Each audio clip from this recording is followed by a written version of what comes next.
अस्सलाम वालेकुम, welcome to my channel time to study. इस लेक्चर में आप पढ़ेंगे ह्यूमन रेस्पिरेटरी सिस्टम और ये दूसरा लेक्चर है ह्यूमन ऑर्गन सिस्टम का और पहला यूनिट है क्लास 7 का।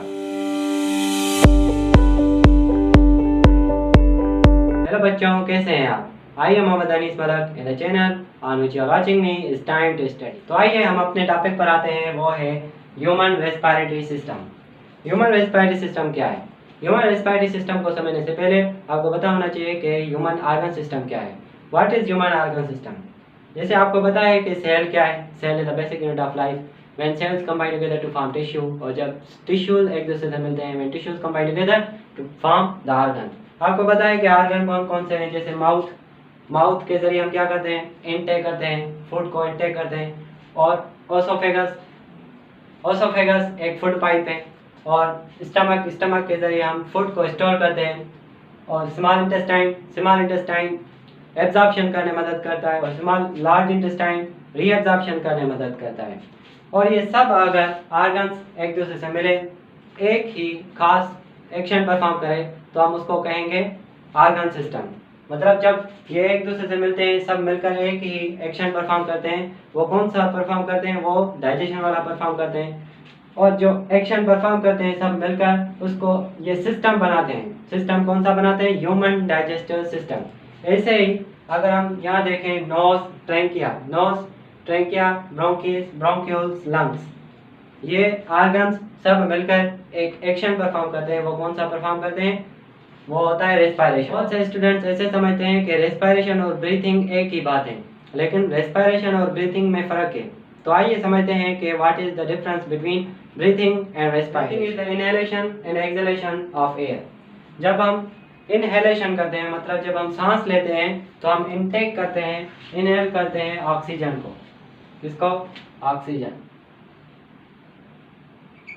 ऑक्सीजन क्या है? ये एयर है। हम सांस लेते हैं तो हम इनटेक करते हैं, और जब हम एक्सहेल करते हैं तो हम कार्बन डाइऑक्साइड को बाहर निकालते हैं, एक्सहेल करते हैं। तो इसको हम कहते हैं ब्रीथिंग। और रेस्पिरेशन क्या है? रेस्पिरेशन एक प्रोसेस है जिसमें ग्लूकोज मॉलिक्यूल ब्रेक्स डाउन होता है, breaks down into the carbon dioxide and water. मतलब C6H12O6। ये किसका फार्मूला है? ये ग्लूकोज का फार्मूला है। मतलब ग्लूकोज मॉलिक्यूल टूटे कौन सी चीज़ों में? एक कार्बन डाइऑक्साइड में, दूसरा H2O प्लस एनर्जी में। इसको हम कहते हैं रेस्पिरेशन।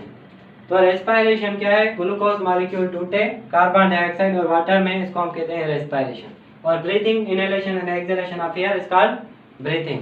ब्रीथिंग और रेस्पिरेशन में आपको फर्क समझ में आ गया होगा। What is the difference between breathing and respiration? Breathing is the inhalation and exhalation of air, और रेस्पिरेशन जब ग्लूकोज मॉलिक्यूल कार्बन डाइऑक्साइड और वाटर में टूटे, इसको हम कहते हैं रेस्पिरेशन।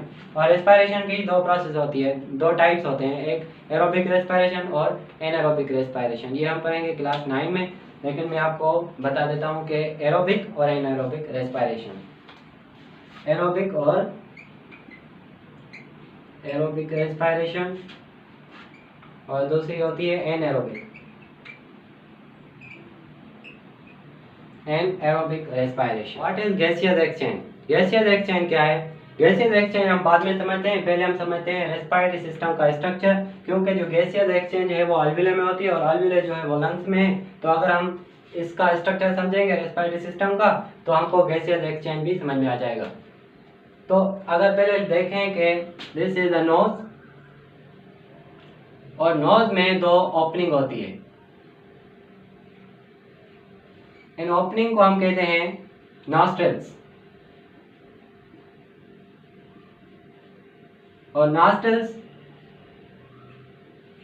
के बीच में जो सेपरेशन होती है, इसको हम कहते हैं नेजल सेप्टम।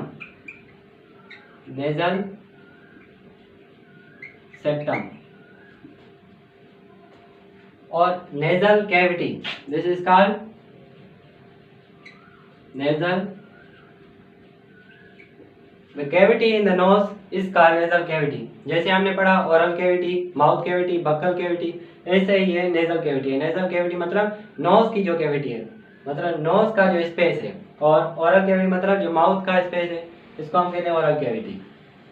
और नीचे लैरिंग्स। लैरिंग्स क्या है? लैरिंग्स एक साउंड बॉक्स है।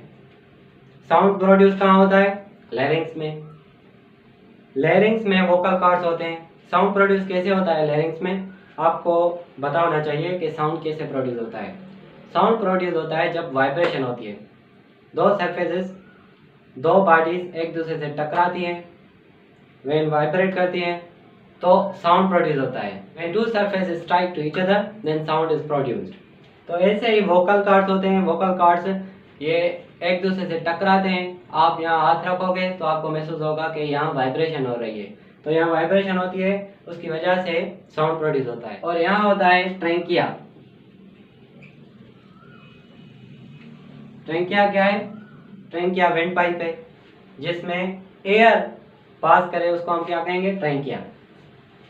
और ये क्या है? ये ब्रोंकीज।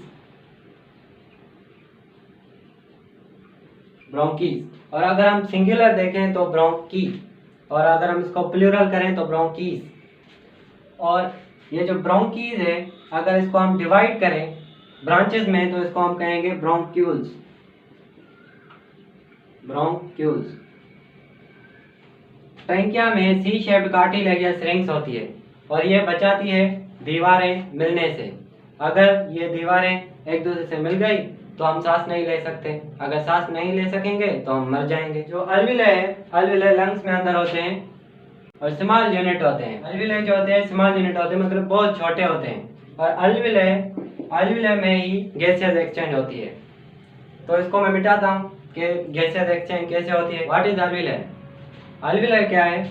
अल्विले इज अ रेस्पिरेटरी सरफेस।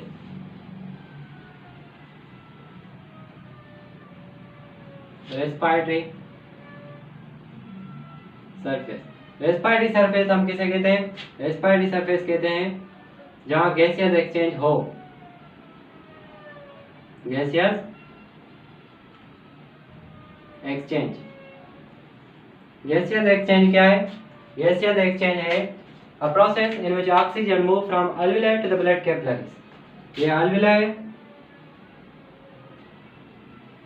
और ये ब्लड कैपिलरीज है। ब्लड कैपिलरीज को ऑक्सीजन चाहिए और यहाँ ऑक्सीजन होती है अल्विलाई के पास। तो ब्लड कैपिलरीज कहती है अल्विलाई को मुझे ऑक्सीजन चाहिए, तो ये ऑक्सीजन इसको देता है। और इसके पास कार्बन डाइऑक्साइड होती है। अल्विलाई कहता है ब्लड कैपिलरीज को मुझे कार्बन डाइऑक्साइड चाहिए, तो ये कार्बन डाइऑक्साइड इसको देती है। तो इस प्रोसेस को हम कहते हैं गैसियस एक्सचेंज। और इसकी कुछ प्रॉपर्टीज है जैसे thin, wet, permeable, increase in large size, ये हम पढ़ेंगे। अल्विलाई का काम क्या है? अल्विलाई का काम है गैसियस एक्सचेंज करना, और इसकी वजह से हम इसको क्या कहते हैं? Respiratory surface. तो आज हमने पढ़ा रेस्पिरेटरी सिस्टम। तो अगर ये लेक्चर आपको समझ में आया हो और अच्छा लगा हो तो लाइक करना, सब्सक्राइब करना, शेयर करना अपने दोस्तों के साथ। सी यू।